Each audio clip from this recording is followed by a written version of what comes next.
Hey guys, what's going on? Hope you're having a good Friday. Hermdo back with you with another episode. I haven't talked about politics in a while, but I did watch some parts of this Adam Friedland interview with Ritchie Torres. He's a representative of New York's 15th district. He's been around for a while.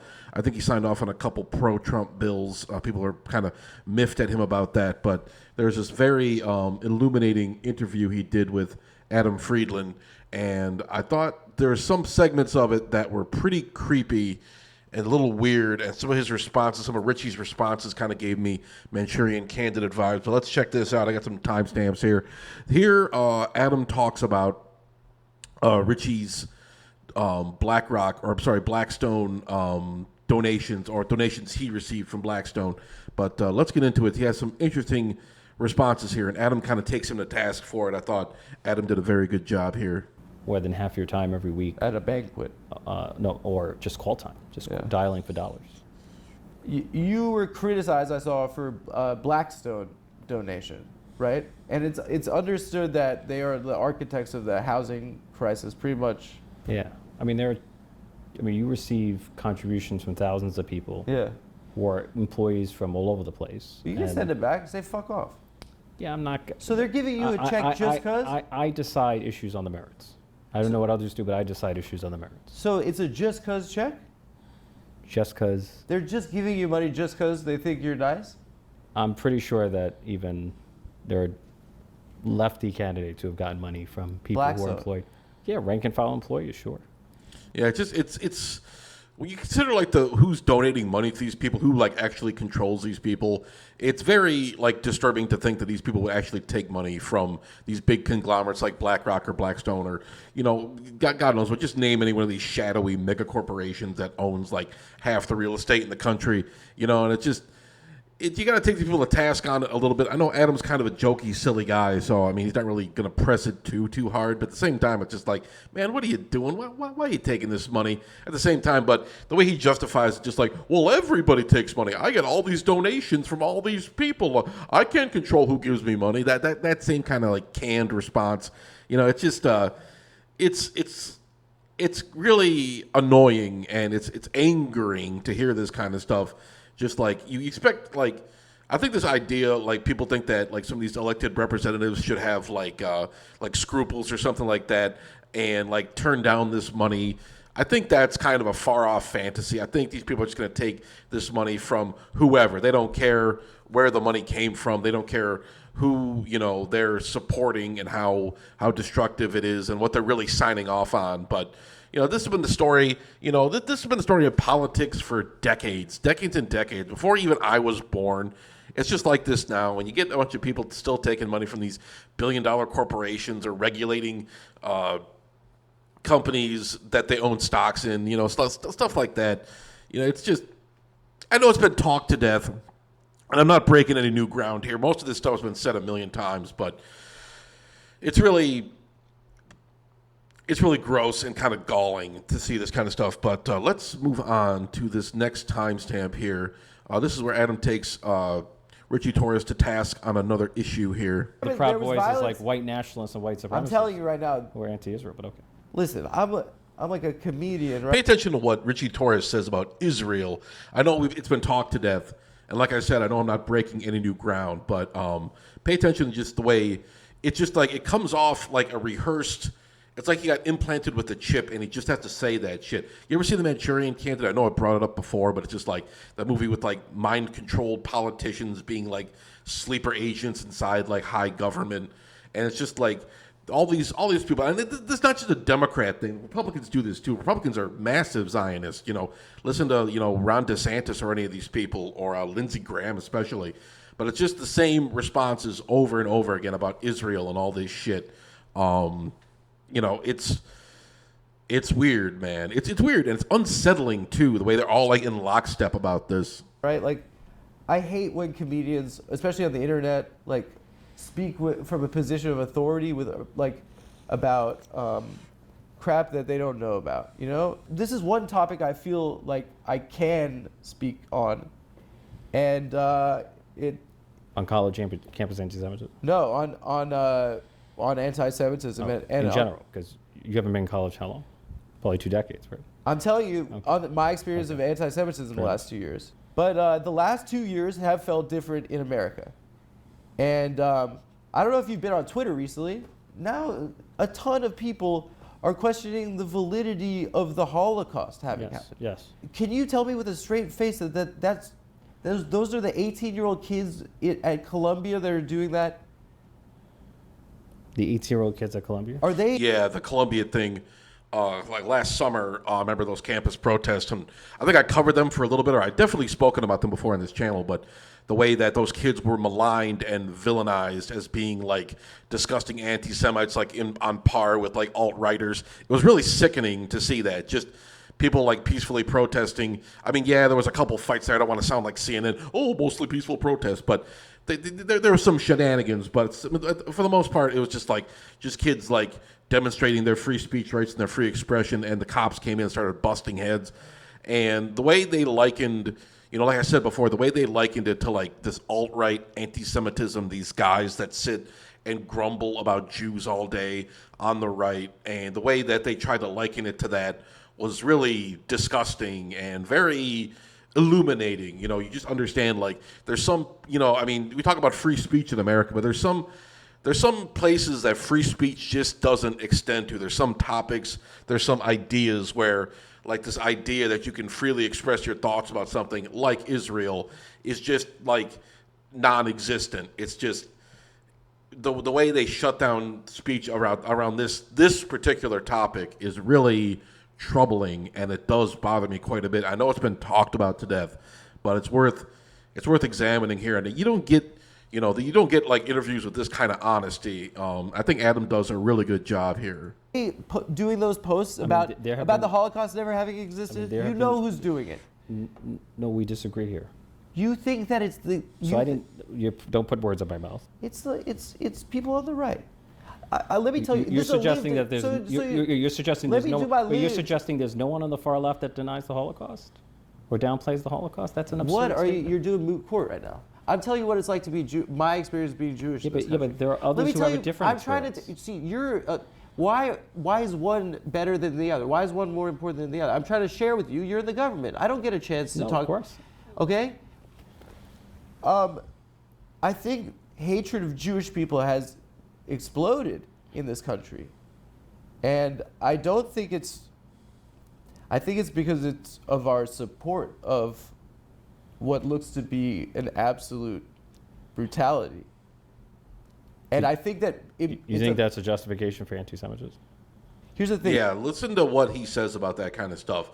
And you know what? Adam does bring up a good point, and it's a point people do bring up with as far as the anti-Semitism stuff goes. It is troubling. I see a lot of stuff directed at Jewish people that does unsettle me. It gives me bad vibes. I don't need to go in. It's a touchy topic, and I don't want to say anti-Semitism is ever okay, but I think that it's used by like politicians.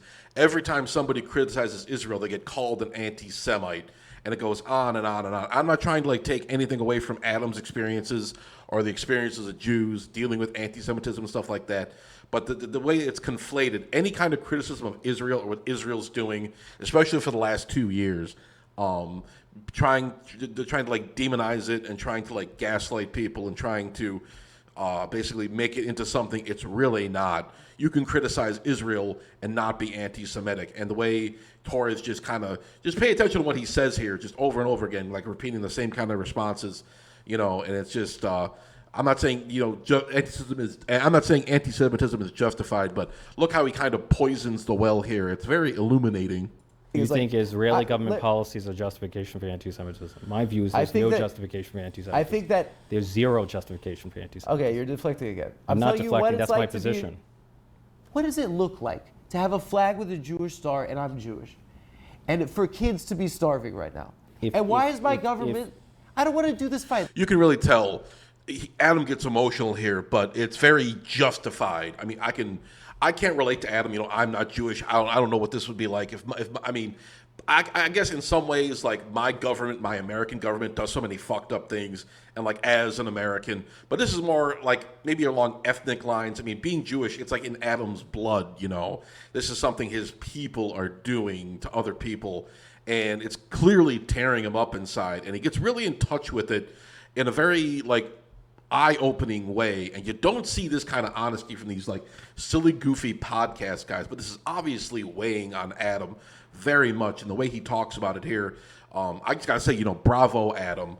But it's the way Ritchie keeps going on about this. It's really disgusting, and the way any kind of like I said before, it's just everybody talking like you can't say one bad word about Israel or you're a Nazi. It's absolutely sickening. It's sickening the way it is. Let's not do like a yelling at each other thing. I really just for me I had the experience of. It just sounds like you're justifying anti-Semitism, which making me feel like. Are you crazy right now? Okay. Why would I? He just keeps saying the same thing over and over again. You're doing the I'm Hamas thing. I'm not saying it's you're not Hamas, a winner. but I'm not. I think there should be. We'll do a different tack. Israeli government policy should have no bearing on. If you have disagreements with the Israeli government, you should voice your criticism of the Israeli government. But there is no justification for intimidation or harassment against American Jews. I'm telling you as a Jew right now that we are receiving a lot more hate because of what the people with a flag that has a Jewish star on are doing to other people right now. That might and be I'm telling you, as a Jewish person,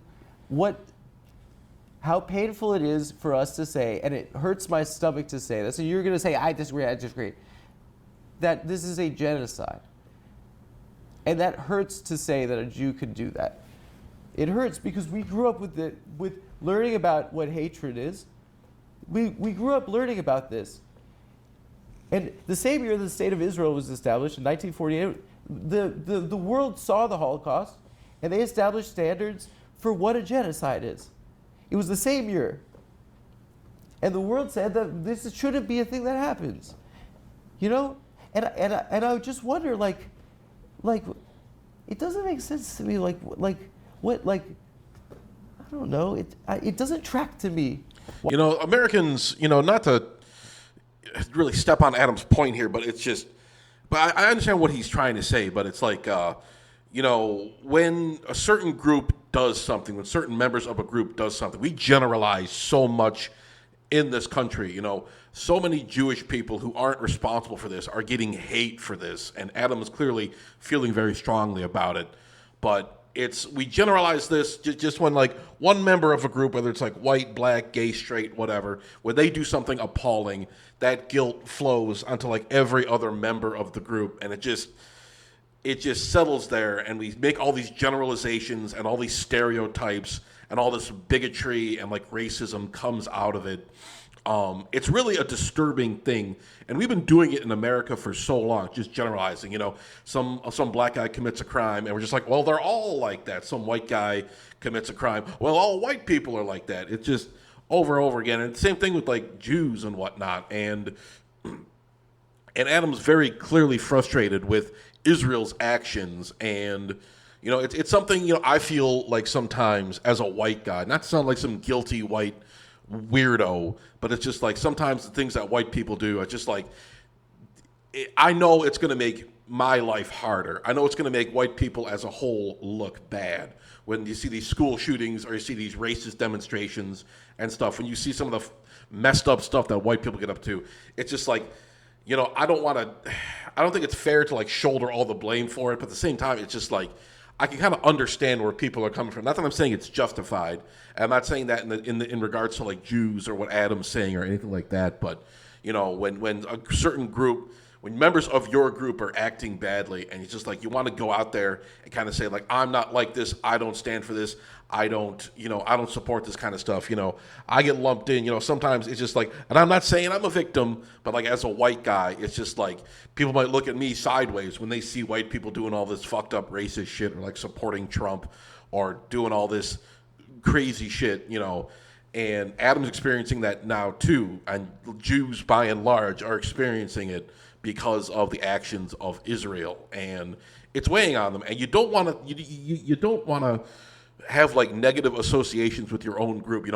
I'm not a guilty white guy. I don't hate myself for being white. I don't hate other white people. But sometimes, man, it's just like when I see the way other white people behave, and it's it bothers me. It bothers me. And this is not just like strictly like left-wing, thing. It's just overall, just some of the shit. I see white leftists do fucked up shit. I see white right-wingers do fucked up shit or say fucked up shit. And it's just like, man, you got to just let that shit go. And, you got to just make your voice heard. You got to stand out against this stuff and voice your concern about this stuff and counter-signal this horrible shit as much as you can. You got to be very vocal these days, or else you'll get a lot of hate for it. And people, I've seen like the hate people get like break them in a way, and it's been an ongoing thing, for the last decade, since this culture war shit kicked off. But I'm just rambling. Don't pay attention to me. Let's get a little more into it. Torres says some more interesting things soon. Why there's this fixation with kids at a school and two examples of people at a restaurant that there was banging. Two examples. I mean, there are surveys on it. Give me read the ADL surveys on it. Because it's hard for me to talk about this in public because you're being a dick. That's mean. No, I'm not being mean. I'm just clear it's an emotional topic. All right, I'll share with you what happened. I'm not I lived there. I don't intend to be mean. So. Sir, I lived there when I was 18, and I grew up a Zionist. And we were told, and our whole community in this country is told, that we have to defend Israel and love Israel because it will stop the Holocaust. It will stop another Holocaust from happening. And my dad was born in 1951. That was 6 years after these atrocities. His friends' parents, he knew these people that had been through this hell, these skeletons. And it terrified us. And the understanding in our community is that we have to defend Israel. But I lived there, and I went to a settlement at the end of my year there, and I looked down a hill at a Palestinian village, and I saw how they lived, and I turned back and I looked at the settlement and saw how they lived. And people live in a world where they're demeaned and dehumanized and surveilled constantly by people and this isn't in Gaza, by people in SWAT team outfits with semi-automatic weapons, and that's what the world is seeing. And you keep telling me that the problem is someone's getting yelled at a restaurant? I'm sorry. You're conflating two different issues. So I don't Please. Me saying this to you right now will hurt people in my own family, okay? Because this is a very important thing to us. And the fact that I still fucking care about being Jewish is embarrassing. I should just be a guy. But this feels like a stain. Yeah, like Ritchie's, reaction to this is very, like, there's no emotion behind it. There's like no real concern behind it. It's very like rehearsed and like it feels so like scripted, and he's not going off script. He's not being human. That's what it is. He's not being human. He's not really getting where Adam is coming from. I don't know. I don't know what I really expected. I don't really expect much from guys like Ritchie Torres and whatever, it is he purports to be or what he like represents, but you can tell like Adam is pouring out his heart and soul here, and he just doesn't care. It's just what you expect. I've been around long enough. This is what you just get from these political types. You really can't expect much more from them. And some people are angry about it. I understand, but you really can't be surprised, like disappointed but not surprised. And the kind of stuff, we're dealing with, this is a heavy, heavy topic, man. I mean, this is something that's illuminated or kind of motivated and kind of woken up people for the last couple of years, and everybody's got an opinion on it, and you see the weight of people on it. But I think, if I have to give, Ritchie any kind of leeway here, we see a lot of examples of like things that, there's an issue in society. I think you can criticize any topic. Me personally, I think you can analyze and criticize and explain your criticisms of any topic, whether it's Israel or immigration or like white supremacy or whatever. But there's always people that take it a little too far. And I've noticed it it happens with the right and the left. I noticed it on both sides. I hate doing this whole both sides bad shit, but honestly, people take it too far. The criticism, a lot of criticism of Israel, it does kind of veer into anti-Semitic territory. You start saying things about Jews. You start generalizing, like I said before. It takes it too far. It makes the whole group look bad. Like my point earlier is just like when white people, I think there's definitely criticisms you can make of like issues like immigration or, like some anti-white sentiment. Maybe you can make a good argument against it. But at the same time, right-wingers take it way too far and they start sounding like whack job Nazis, Hitler, white supremacists and shit. And it's just like whatever point you were trying to make, whatever criticism you were trying to levy, it's just out the window. Now you're just associated with like Nazism. And, even left-wingers are getting associated with Nazism too, because sometimes they take it a little too far. You got to be able to dial it back. And when you're dealing with this, and this is why I really hate this radical politics shit, because the radicals make everything worse for everyone. Whatever point you're trying to make, if you're trying to express yourself in some way, you get associated with the radicals. And part of it, you got to cut these whack jobs out. You got to distance yourself from these people.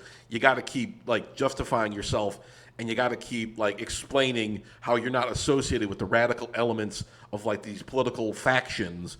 And it just it all gets mired in obfuscation, and it's holding us back as a country. The discourse is getting held back by it.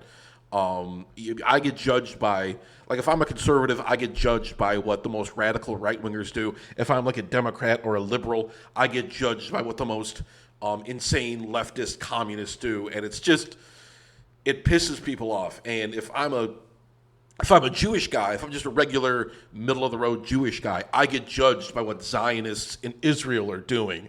And it's not fair, but it's just kind of the way it is. And you got to just kind of roll with it as I smack into the microphone.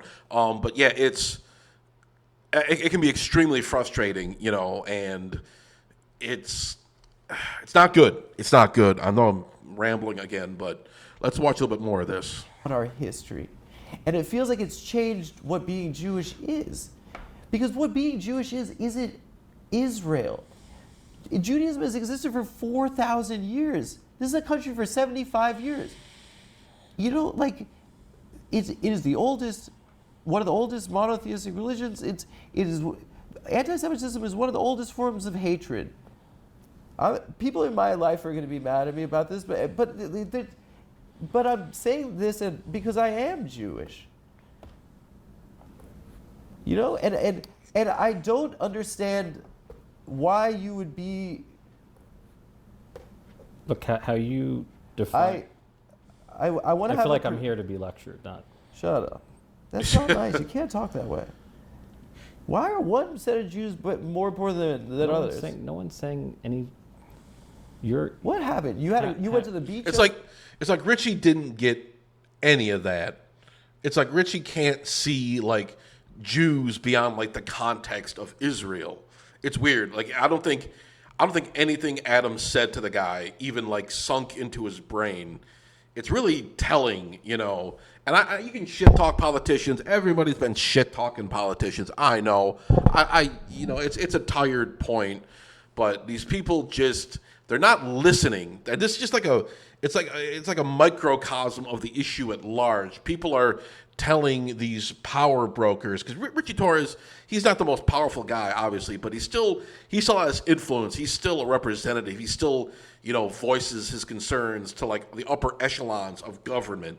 And you're pouring your heart out to the guy, and he's just like, oh, but you're just lecturing me. Oh, I don't get what you're trying to say. Nobody's saying that. He's trying to gaslight people and shit. He's trying to but you feel like you're just beating your head against the wall. And some days you wonder, I don't want to give any air to what right-wingers say about politicians, as far as there's a lot of anti-democratic people out there, a lot of people that think voting is wrong or bad or pointless. I don't want to give I don't want to comment on that really, or give them any, I don't want to platform those ideas. I'll just say that, I'm not going to say voting isn't important or voting doesn't work. Some people feel that way. I know, but I don't want to, get in that getting, I don't want to go in those weeds. I'll just say that. But, you know, it's just, when you see this kind of stuff, you just wonder, though, like, what's the point? I got to vote for this guy, even though he's not listening to us, even though he already has his mind made up. It's very clear Ritchie just doesn't care what Adam has to say here, and he's just kind of stalling for time, and he just wants to get out of here. He's probably a little uncomfortable. Some of his body language suggests, you know, he's probably not used to being put on the spot. But you look at some of these constituencies in these red districts, a lot of these pro-Trump people getting torn to shreds over their voter base, by their voter base, rather, and they're just not used to it. They don't know what to say. They just keep regurgitating these talking points over and over again. And that's what Ritchie Torres is doing here. And it really highlights just the disconnect from the powerful people and the voter, and just like how you get this feeling that nobody cares. And sometimes it's hard. You know, I'm not trying to, like, you know, dismiss democracy or mock democracy or those processes or whatnot, because they're still very important. But some days it's hard to justify, you know, voting for these people or supporting these people, or even in any way thinking these people understand you on a level that they can actually attempt to help you. Like it's hard to sit here and tell people that politicians care and they're worth voting for. That's all I'm trying to say. Am I rambling, misinformed way? In Israel, what, you went to a restaurant or something? No.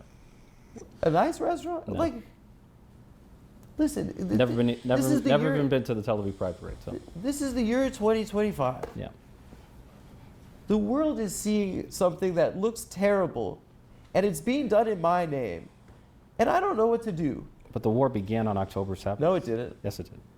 You're When Hamas ignoring- systematically murdered and made, you want. For the love of Jesus Christ, like Israel has never bombed or seized land from Palestinians before October 7th. Why do you think this shit happened in the first place? Not that I'm justifying it. But what the hell do you think, that this shit just exists in a vacuum to you, and Palestinians have no reason to be angry at Israel? You know, God, that's illuminating. That's probably the most illuminating part of all this. Just like, you don't understand where this shit comes from, and people don't understand the backlash. They just think they're being hated for no reason, and it drives me crazy. It's in all aspects of political discussion. It's just, I don't understand why people are upset. I don't have to examine what I've done. I don't have to examine any of the fucked up stuff I've done. I'm not making mistakes. The people who hate me, they're the ones that are wrong. You know, it's so exhausting, man. Okay. Look, we're going down a rabbit hole. We fundamentally disagree. No. But Hamas murdered and maimed you're doing the and TV mutilated thing. and abducted and tortured thousands of people. That's not television. That's a fact. That's reality. And like hundreds of thousands of Palestinians have died since then. You know, I'm not taking away anything from what Hamas did. You know, obviously, that goes back to my point earlier, where it's just like the more radical elements of your group will ruin your life. Like Palestinians, with the thing, they kept Hamas in power. A lot of people, you know, it's just, there's no, you know, you got to understand here, a lot of people in Palestine are extremely young. They didn't vote for this kind of stuff, but it's just like your own government's fucking you over. I kind of know what that feels like in some ways. Not that, you know, I can't compare I'm sorry. I don't mean to like compare my situation to like the Palestinians or anything like that. I'm not claiming I'm a victim or nothing, but you understand like how the radical elements, like Hamas is a radical sect of Islam, and how they're fucking over these Muslims and a lot of, you know, Arab Christians in the area as well. And the way that this guy just has tunnel vision, he can only think of this issue as how it affects Israelis. It's infuriating. You can deny it. You can I'm not downplay denying it. October 7th. Well, you seem to be You're doing trivializing I'm pro it, October 7th. You're doing I'm pro Hamas. I never said you were pro Hamas. You're putting words in my mouth. It is But you seem to be downplaying it. there for the last 17 years. People have been under a blockade where they cannot leave. If you were born in a place and there's a fence there and there's a guy with a gun on the other side and he says you can't go anywhere, would you like that guy? If you treat people like animals, sometimes they're going to lash out. Look, I sincerely believe, maybe I'm wrong, that if Palestinians were governed not by a terrorist organization like Hamas in Gaza, but by a regime that was able and willing to make peace with Israel, the situation would be fundamentally different. The precondition... Regime change, that's what we need. All these fucking guys are just fucking neocons. All these fucking guys. God almighty. For this happening are undeniably something that the Israeli government was fully aware of. Why would Bibi Netanyahu... Okay, here's the question. Do you think October 7th was justified? No. Okay, I'm happy you said that. Are you listening to what I'm saying right now? I am listening to what you're saying. Why would the Israeli government... Hamas wants to eradicate the Jewish people and the Jewish state?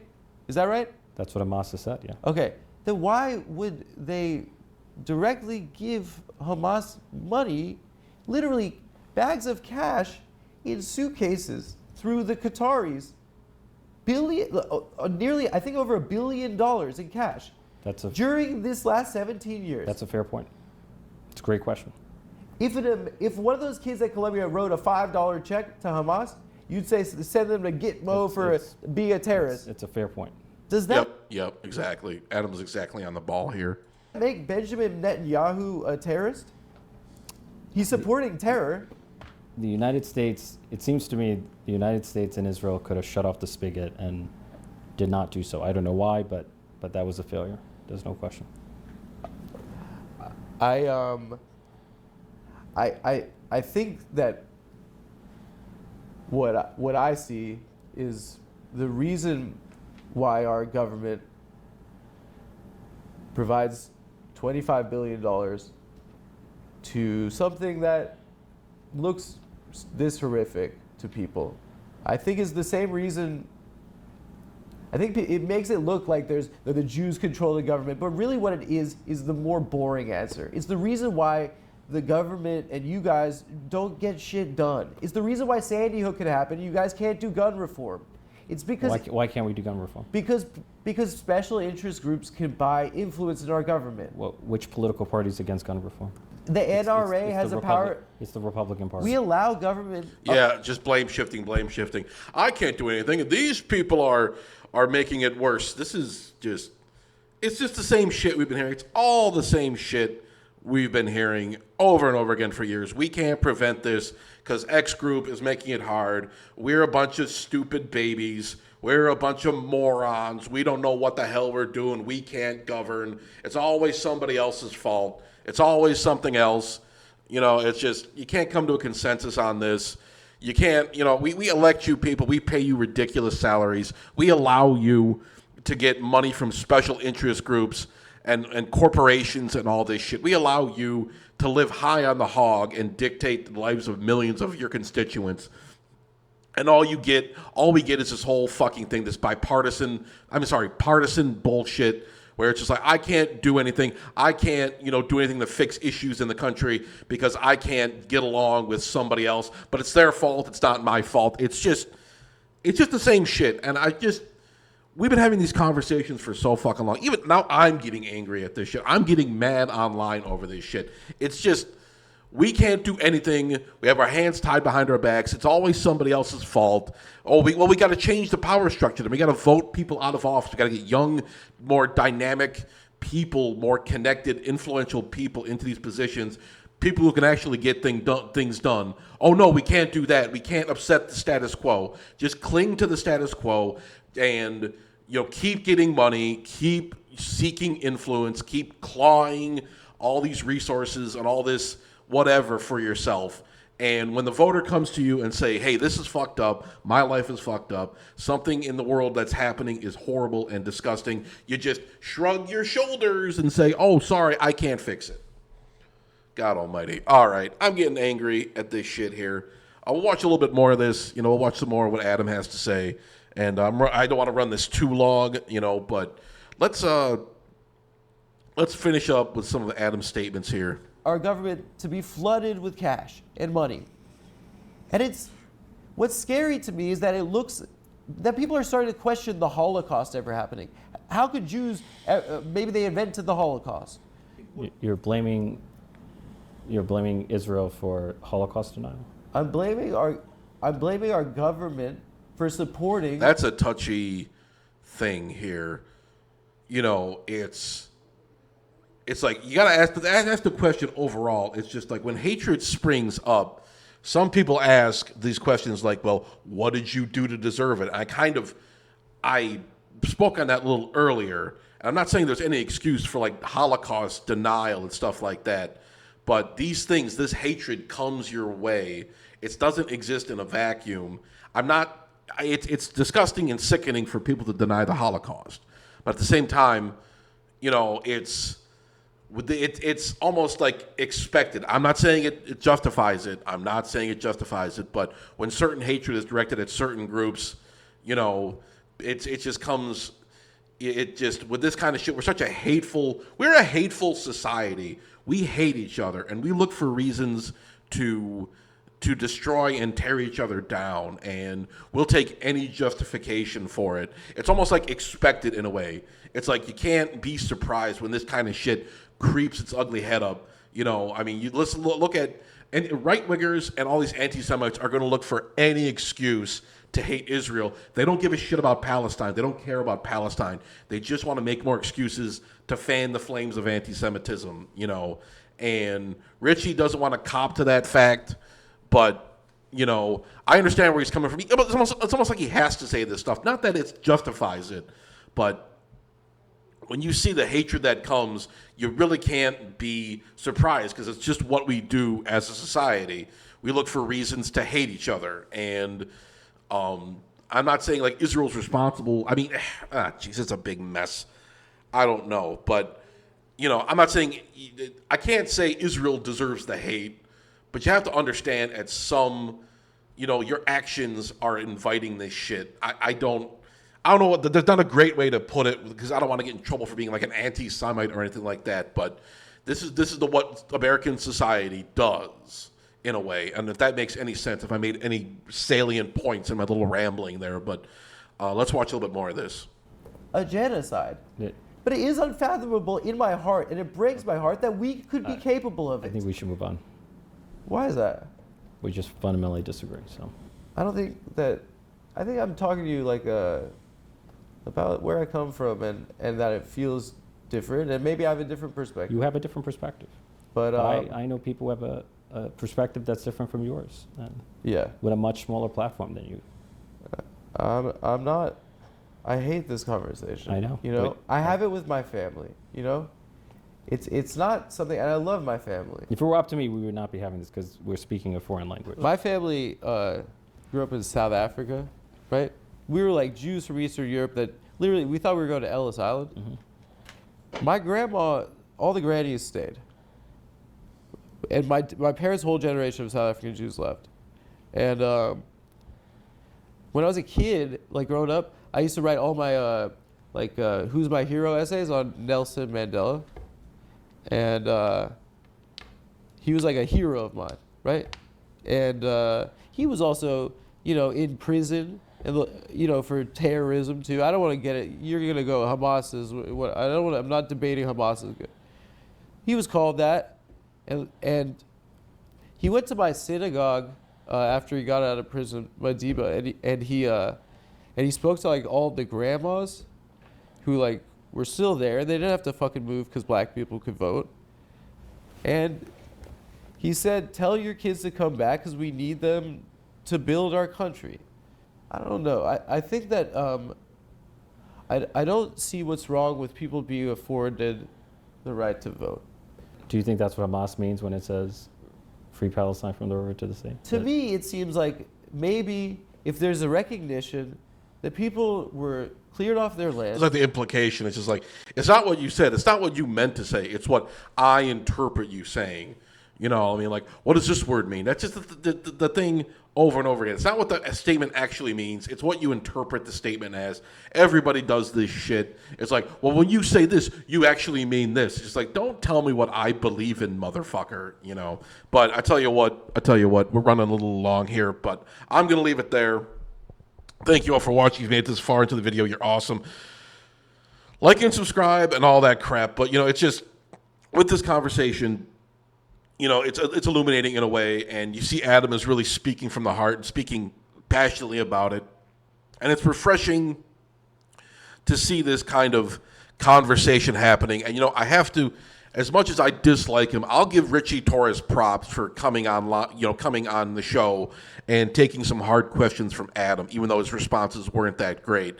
But this kind of stuff, I mean, a politician of like Ritchie Torres' stature, like kind of exposing himself to this, it does run a risk. I'm sure people have a lot of very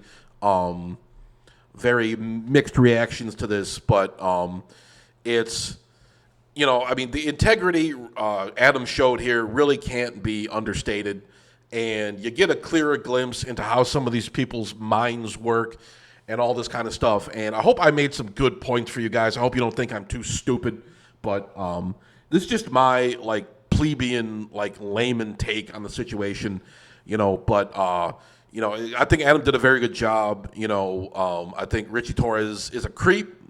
I think most of these politicians are creeps.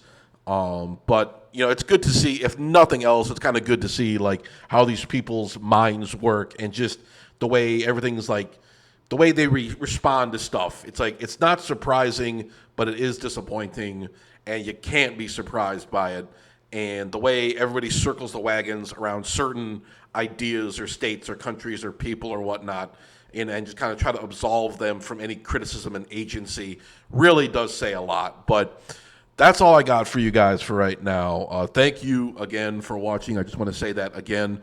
Like and subscribe. Like I said before, I'm repeating myself, so I'm going to end the video. But thank you all again for watching. I really appreciate it, and I'll talk to you guys later.